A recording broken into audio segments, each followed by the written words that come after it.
Yeah, good, beautiful. Well, welcome. It's great to have you here. As we today's topic is rethinking work. Uh, the topic's pretty ambitious. It's how to love the frustrations of work, to actually have those difficulties and frustrations at work, and actually think these could potentially be good things. So I think that's pretty ambitious. I'm a bit shocked that we set that as a title, even though I helped set it. But we'll see how we go. My name's Glenn Honberg. I direct the City Bible Forum. What's the City Bible Forum on about? It's really trying to ask the bigger questions in the city. We meet with professionals all over the CBD and all over the nation, running events like this, during work, after work, in boardrooms, in pubs, in conference rooms, trying to explore big questions in life and work and our purpose. So, work. Some of the world's worst jobs. Are you ready for them? Well, that's not... Is that plugged in? No, it is not. How to love the frustrations of work. All right, let's try this. World's worst jobs? Watching paint dry. It's actually true. There's a scientist who works for Dulux, the paint company, and his job is to watch paint dry because they make up the chemicals, but then they've got to test it in real life circumstances. That's probably not him, but under a microscope, he spends his day watching paint dry. That's so I don't know if you're frustrated with your job. Just getting some perspective here. What about this lady? Armpit sniffer. Yep, it's a real job. There's a lady who works for Dove and she works for Lynx because they make the batches of chemicals in a lab, but then they need to test them in a real world environment. And so they apply them on various armpits, and the lady walks along and sniffs the armpits to see what works and how the chemicals in anyway. Moving on, right? Here's another couple of jobs. Crime scene cleaner. Anyone putting their hand up for that job? Real job. Real job. Here's a shocking one. In Thailand, you can go to these shows where people put their head inside the crocodile. And these are the performers, right? But just got to think about this for a moment. These crocodiles have been trained. So there's people who have paid risk money to help train the crocodiles to not close their jaw, which is their natural instinct. When something is put in their mouth, their natural instinct is to do what? Close their jaw and exert hundreds of pounds of pressure per square inch. And so people are paid. But here's one that actually takes the cake. This guy is a pet food taster. Because, you can make some pet food and you can give it to a cat and it might eat it, but it's very hard to interview a cat, isn't it? I mean, did that work for you? Did you enjoy So, this guy, he works for Marks and Spencer, which, is a English brand, upper class brand. He is a dog and cat food cuisine tester. Let me quote Simon. I love my job, but I draw the line at swallowing. Yeah. A couple of other jobs that were out there, watching grass grow. Yep, that's a real job. A person in the British seed house in England wanders around all these different seeds of all these different grasses and lawns and gets a ruler and just that's their job every day. Whale snot collector. So when whales, I can't remember the word is, but they put their spray out their top. You want to get their DNA, you've got to collect whale snot. Now, fortunately, this job is changing. These group of people are really celebrating the rise of drones because they just get to fly the drones over the top of the whales. Before that, you kind of had to have a plastic bag on the end of a stick and just follow these whales around, hoping that they would use their blowhole. And, it's not just water. Let's just put it like that. How do you feel about your work? See, the way we feel about our work is really related to what the Germans called a Weltanschauung. It's your worldview. The way you think about work really relates to your overall perspective on your place in life. So what's a worldview? It's like a master narrative of how you see what life is on about. So it's usually got three parts. when human life, what in the world should human life be like? What should human life be like? That's the first question. What has knocked human life off balance, and what will put it right? So they're the three questions that we have as a worldview. Some of us are conscious of our worldview, some of us are not. So one example, what is my worldview? When is human life right?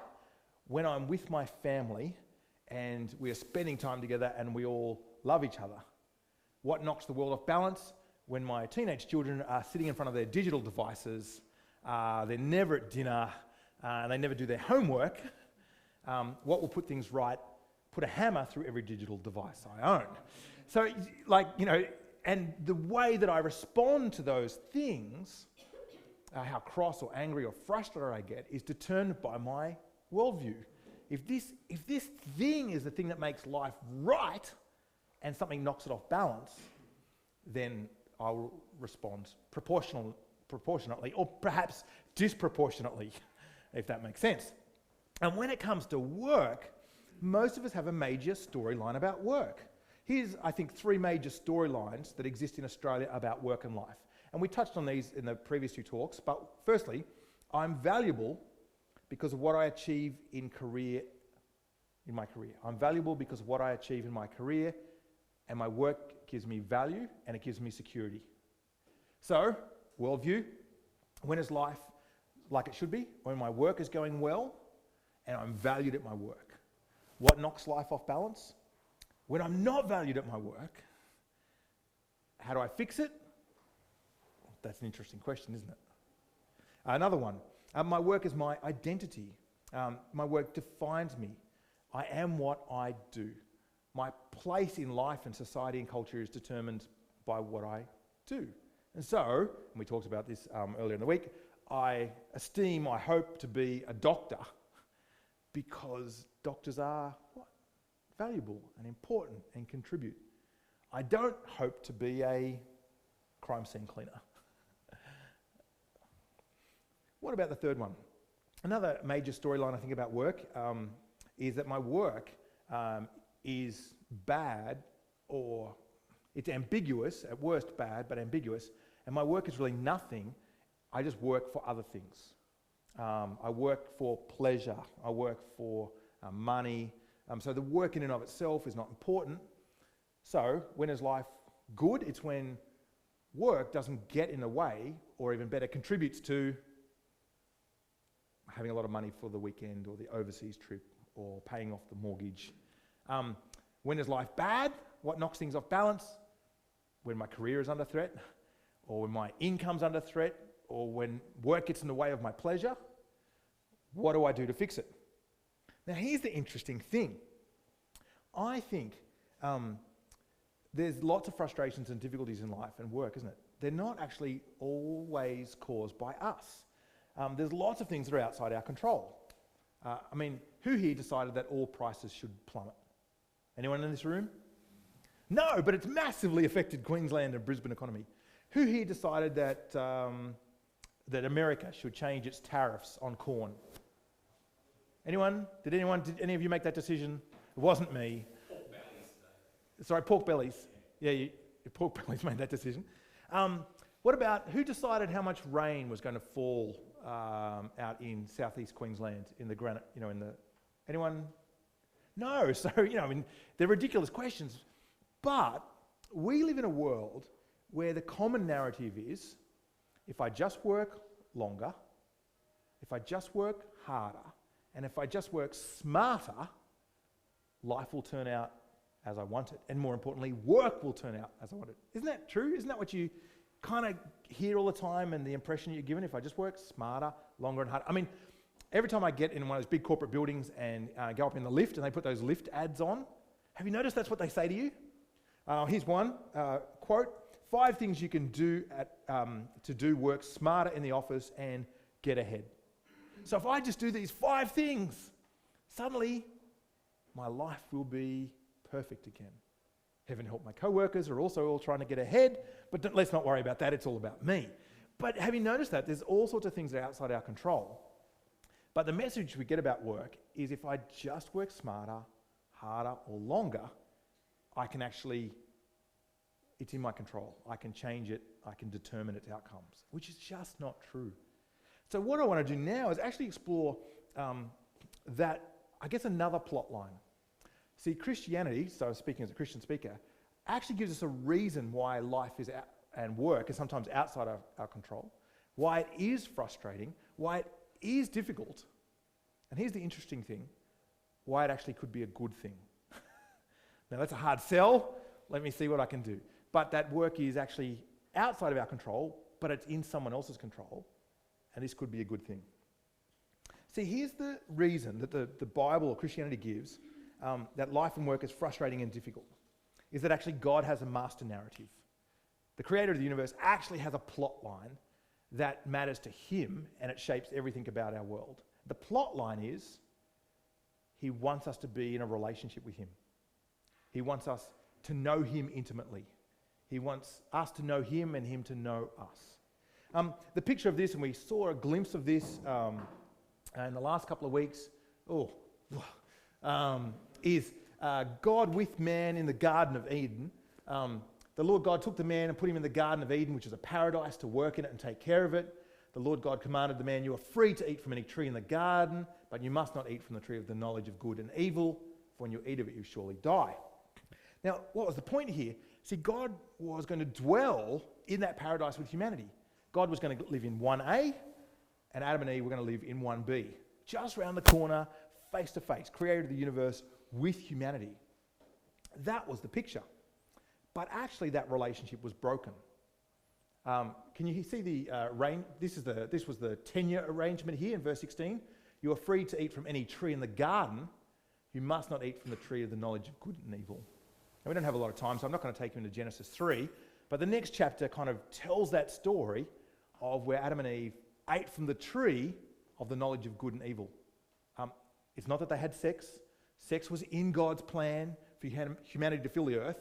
That's not what they did wrong. God said, you can eat from any tree, any fruit in the garden, but not the tree of knowledge of good and evil. It was clearly marked. They broke the terms of that agreement and were cast out of God's presence. Now that sounds harsh, doesn't it? But is it? Just think, say you take up a lease on a flat. Does that come with certain conditions? It does, doesn't it? See, it's not your flat, is it? You're actually using someone else's flat, so they get to determine the circumstances. And if you break the agreements of that lease, you get kicked out. What about a job? Can you do whatever you like at your job? No. Someone does what? They offer you a job. Some people are saying, yes, you can do it. I want to find out where you work. You take on a job, someone makes you a job offer, and it comes with certain conditions. Why is that? We say it's our job, but it's if someone else is paying us and someone else is employing us, it's actually their job that they gave to us, and we do it under their conditions. God created a paradise. He said, part of that is listening to me, and I'm going to give you one command to show that you are in relationship. Because if you notice that if you don't listen to people and you don't honour what they say, you break the relationship. You ever notice that? It's a normal human dynamic. If my lovely wife tells me enough times to put the rubbish out, and I don't, the problem is not just a break in the rubbish piling up, it leads to a what? A break in the relationship. Well, the stakes are high with my wife. They're much higher with the creator of the universe. So the Bible puts, what happens? This is the end of chapter 3. So the Lord God banished Adam, but it's Adam and Eve, from the Garden of Eden to work the ground from which he'd been taken. And after that, he drove the man out. And man there is used as a kind of a summary for humanity. He drove the man and woman, humanity, and placed them on the east side of the Garden of Eden. Cherubim and a flaming sword flashed back and forth to guard the way to the tree of life. So what's going on? See, there's a broken relationship. So how does work fit into that? Well, actually, the broken work, what happens is, and we skip over it because there's kind of too much text, but in between being banished, God actually curses the world. Why? Because the broken work is to communicate that there's a broken relationship. The broken work is to communicate that there's a broken relationship. So let me just talk about three things that's broken. The first thing that's broken, and I'll read it out, the work of filling the world is broken. Adam and Eve were to, as I said last week, they were to kind of have kids, buy a Tarago, populate the earth. Here's what God says. God says to the woman, I shall surely multiply your pain in childbearing. In pain you shall bring forth children. Your desire shall be for your husband, but he will rule over you. So a key part of Adam and Eve's role was to multiply and fill the garden, but that work of filling the world is now actually made much more difficult. So it doesn't stop, but it's actually made much more difficult. So the work of filling the world is broken. The work of ordering the world is broken. So God says to Adam, because you have listened to the voice of your wife and have eaten from the tree of the knowledge of good and evil, because it was Eve, unfortunately, who said, Adam, this fruit is tasty. And Adam, instead of listening to God, said, sure, you're hot. And he had some. I'm not sure what his reasons were. But this is what God says. Because you've listened to the voice of your wife and have eaten of the tree of which I commanded you not to, here's the interesting thing. Cursed is the ground because of you. In pain you shall eat of it all the days of your life. Thorns and thistles it shall bring forth for you, and you shall eat the plants of the field. This is very significant because the picture of the Bible is Adam himself was made out of the ground. The garden, the paradise, sprang up out of the ground. The trees were there as a great, beautiful, wonderful blessing out of the ground. And now God is actually saying, now the ground won't do for humanity what they wanted. Instead of it just all being easy and it just serving humanity, it will actually thwart humanity. It'll be a thimble full of thistles. You'll sweat and you'll sweat and you'll work and you'll work. And classic example of this, a friend of mine worked for 2 years on an IT project. A small team of them worked for 2 years. Project was almost complete. Another company came in, bought their company, and how much did they keep of all that work they'd done for 2 years? How much do you reckon? Zip. Absolutely nothing was kept. That's broken work. Anyone experienced that? Or have you ever been on a project and the project is well planned and then in the first week of a year-long project it goes pear-shaped? Ever had that happen? That's what's happened here. That's why circumstances are outside our control. God has made work difficult. That's what this is saying. Queensland's Health. I'm not going to make any comment. I'd still like them to help me with any of my medical needs down the road, and this is being recorded. But it's actually saying, now what's interesting is work isn't cursed. Actually, it's interesting. Work is still good, but the place and space in which humanity works, which is the world, now will not come under humanity, will not do what we want. That's why things keep going wrong, why things are constantly outside our control. The famous painter Michelangelo said this, if people know how hard I work to gain my mastery, it would not seem so wonderful at all. And here's the thing though, sometimes work goes really well, doesn't it? You do achieve, you do succeed, things go really well, and then you become a boss. Here's what Robert Frost said about that, the poet. By working faithfully 8 hours a day, you may eventually get to be a boss, and your life is easy after that, right? No. By working faithfully 8 hours a day, you may eventually get to be a boss and work 12 hours a day. And if you've ever stepped into management, how true is that? The responsibility increases, the pay increases, but don't the problems multiply? Yeah, how about that? Here's a picture. Actually, I gave one of these talks in Darwin, so this is from Darwin. But this is a great example of, this is someone taking their brand new four-wheel drive for a test drive just a couple of days before I was in Darwin last year. Not so good. The world is broken and it's outside our control. But here's the thing. It's not just that work is broken, the work of ordering creation is broken. The Bible even says something a little bit harsher and a bit difficult to swallow. It says none of our work actually achieves what we ultimately want. None of our work achieves what we ultimately want. Let's see if I've got the text here. It says this, By the sweat of your face you shall eat bread until you return to the ground. For out of it you were taken, for you are dust, and dust you will return. So notice that it doesn't matter how much you work, what's the outcome? Death. See, what we ultimately want is we think that if we can work long enough, smart enough, hard enough, we will somehow be alive, stay alive. That's right down in the background. That's why work is so stressful. It is a life and death issue. Because, I talked about this a couple of days ago. We don't work for money. You can't eat money. You work so that you have money, so you've got food to eat, clothes to wear, and a shelter over your head. So work actually is a life and death thing. But we think if I just work smart enough, hard enough, long enough, I will stay alive. It's not true. You know that, don't you? You do know that.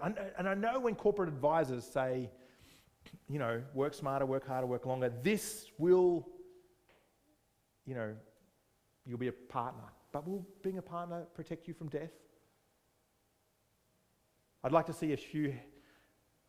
Yeah, it won't. Good, thank you. Yeah, but we kind of sold this idea that somehow I can save my life if I work harder, smarter, longer. It's just not true. Death is the future. Death is the future. And this undermines all our work. If people heard of Tolstoy, great Russian writer, wrote War and Peace, it's like that thick. If Tolstoy wore t-shirts, this is what he would wear on his t-shirt. Is there any meaning in my life that wouldn't be destroyed by the death that inevitably awaits me? See, we've got this idea that if I just work harder, smarter, longer, I can live forever. But the Bible says, no, actually, by the sweat of your brow you will work and you will still die and return to the ground. Our work is actually thwarted by death. What we achieve, we have to leave behind, and then some idiot comes along and ruins it. But even more, what's going on is that it doesn't matter how much we work, we cannot actually achieve life. And that's what fuels so much of our work. We think that we can achieve life. We can maintain life. We can keep ourselves alive, but we can't actually achieve life. We can't conquer death. Now here's the thing. This is the big take home. Who is it that gives life? Who is it that has created life? The Bible's answer is it's God. And it's being in his presence. It's knowing him as the creator of life that gives us life. So what's going on here? The Bible's answer is that God has made work difficult so that we might look to him. God has made work difficult so that we might know we are outside of the Garden of Paradise, so that we are outside of his presence, so that we cannot achieve life on our own terms. It's a severe mercy. Think about it. I want to show how it's... Imagine that we couldn't achieve life on our own terms. I'm not sure what you think about Christianity, but let's imagine that we couldn't, but there were no indicators. And that suddenly, at some point, you're suddenly going to die and face eternity with having no indicators in life that this actually wasn't maybe the best path to go down. Then we'd be really cross with God, wouldn't we? If you suddenly met him and say, God, why didn't you say something? And God is saying, actually, I've been saying something to you since you started primary school. When your first painting didn't turn out how you wanted it to, God was saying, there is something wrong with the world. And when your second painting and your third painting and your first university project, I did an IT degree before people knew what IT degrees were, before the Sydney Morning Herald or the Australian had an IT section. And one of the things I learnt was they had decided at university that lots of work in the corporate world was group projects. Let me tell you, I knew that work was cursed. There was always someone in the team who never did their bit. What makes work difficult? Other people. See, the Bible's thing is God makes our work difficult because he wants us to have a relationship with him so that we'll look to him. Instead of looking to work for ultimate meaning, we'll look to him for ultimate meaning. We'll look to him for relationship. A guy called Solomon Northup. Anyone see the movie 12 Years a Slave? Fantastic movie. I so enjoyed the movie. I looked up his his autobiography, and this is what he wrote. And he talks about difficulty in life. And if you've seen the film, I thoroughly recommend, but not an easy watch. He experienced serious difficulty in life, didn't he? He said this: "At such times of difficulty, the heart of man turns instinctively towards his maker. In prosperity, and whenever there is nothing to injure or make him afraid, he remembers him not, and is ready to defy him. But place man in the midst of dangers, cut him off from human aid, let the grave open before him. Then in the time of his tribulations, that the scoffer and the unbelieving man turns to God for help, feeling that there is no other hope or refuge or safety save in his protecting arm." See, God made work difficult and frustrating to remind us of our greatest problem, which is not bad middle managers, not falling oil prices, but that we don't know our Creator. Now, unless we recognise this, you know what? Actually, work will be more frustrating, because we'll keep thinking that we can turn life into what we want it to be. And either work will be immensely frustrating, or we'll make it frustrating for all our colleagues and our peers, because we'll crush the people around us to get what we want, which is life. So just briefly, how is it that we can come back to the garden? Let me read a verse out for you. How is it we can come back into God's presence? The answer is Jesus. This is from the Apostle Peter's letter. He says, "Christ suffered once for sins, who was righteous, never did anything wrong, for the unrighteous, that he might bring us to God. Jesus was put to death in the flesh, but made alive in the Spirit." The Bible's classic picture of this is really found in the Old Testament. If you were an ancient Jew and you did wrong before God, what did you do? They were an agricultural society. You took a lamb, the best lamb you could find. You took it up to the temple, and the temple is where you met with God. You put your hand on the lamb in front of the priest and said, "Whatever I've done wrong, and I know I've done wrong, is transferred to the lamb." You know what they did with the lamb? Killed it. What did you deserve because you'd done wrong before the creator of life? You deserve to lose your life, because he was the giver of life and you disobeyed him. Who died in your place? Well, that is the answer. In the ancient Old Testament, the lamb. When Jesus rocks up on the scene in the New Testament, a couple of thousand years ago, Jesus is called the Lamb of God.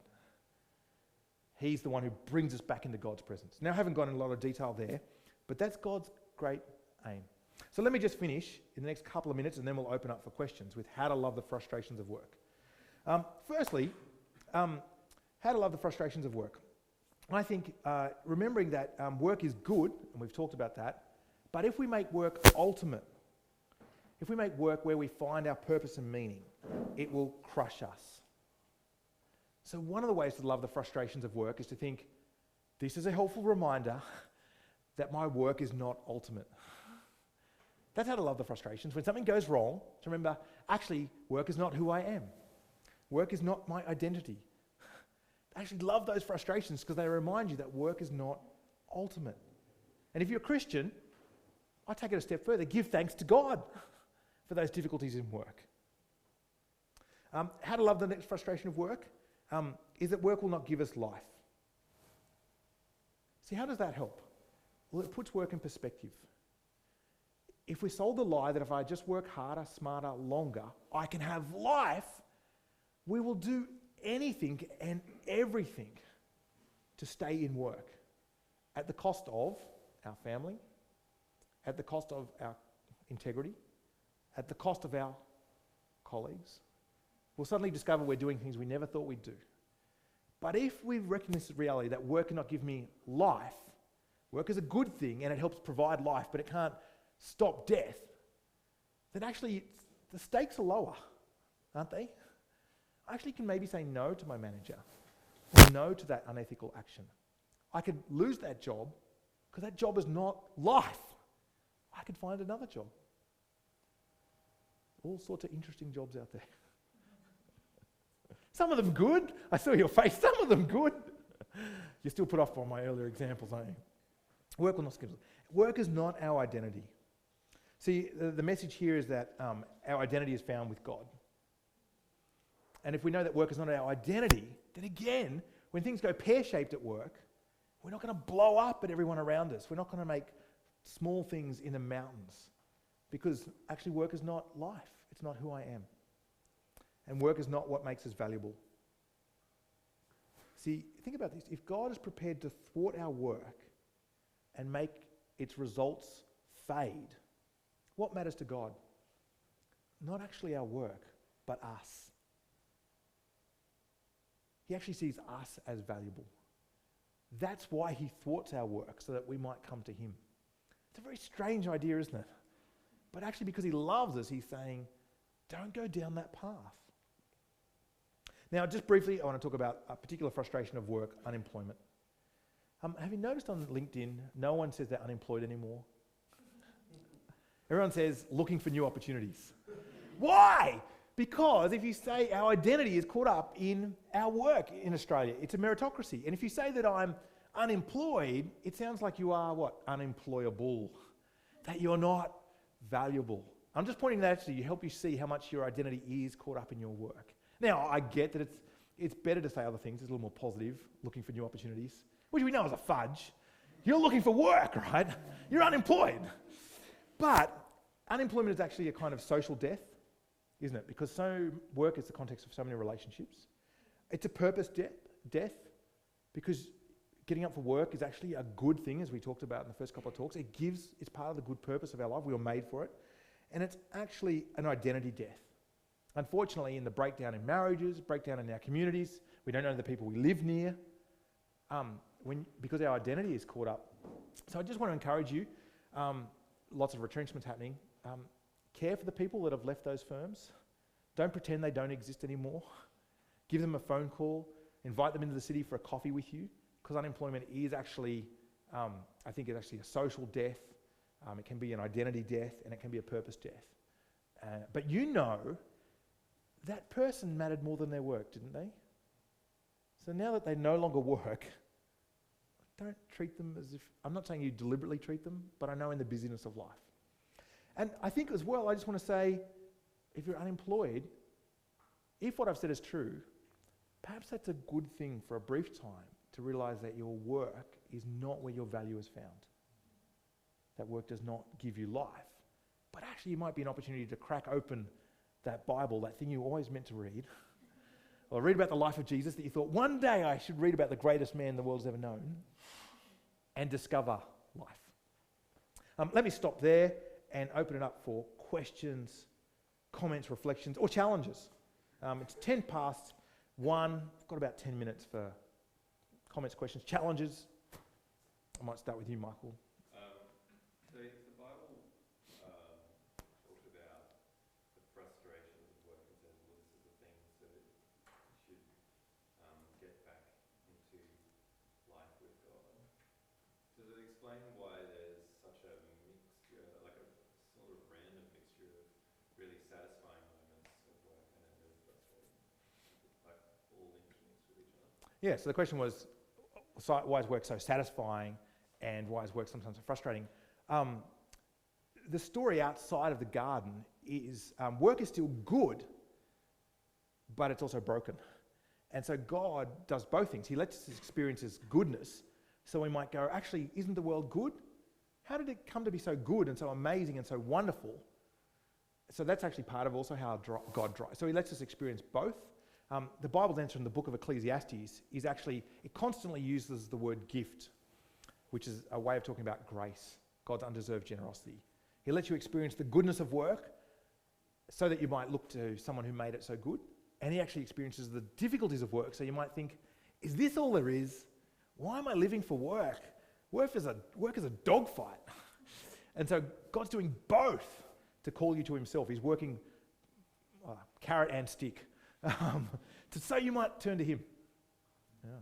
But if you look at Joseph, he started off as a lonely prisoner, and the Pharaoh saw him and Yep. he promoted him. He was in Yeah. charge of the prison. Yeah, but what's interesting is the Bible gives us the narratives of a few people But there were many, many, many Israelites who just worked the field every day, ploughed an ox all the day of their lives. So we've got to be careful when we read the Old Testament that we don't take some of the stories in the Old Testament and say, this applies to every person. Actually, usually the stories are picked out because those people are particularly special, and then point us to someone else who was particularly special, rather than, this is what my life will be like. Actually, Joseph was in jail for 14 years before that. Just remember that. I had a question over here. Following Solomon's wisdom, Jesus solved the problem that Adam created. Yep. Why hasn't the frustration gone for a Christian? Why aren't we back in the Garden of Eden? Yeah, it's a great question. If Jesus has come and it's all kind of wrapped up, the Bible's answer is that creation is still groaning because it's waiting for Jesus to come back into his place and consummate that rule. Well, why is God doing that? To give people time to go, what is it about life? And a chance to turn back to him. Because the Bible's answer is when Jesus comes back, it's all wrapped up. There's no more opportunities. So God is still letting... So the reason in the Bible, when you look at the life of Jesus, he made food out of nothing. Well, actually part of the story is because he's God, but actually because he's the true man. He was the true man for whom the earth was under his control the way it was always meant to be. So turning a couple of fish and a few loaves of bread into a lunch for thousands, easy, because that's the way it's actually a picture of Genesis. It's the way the world was supposed to be.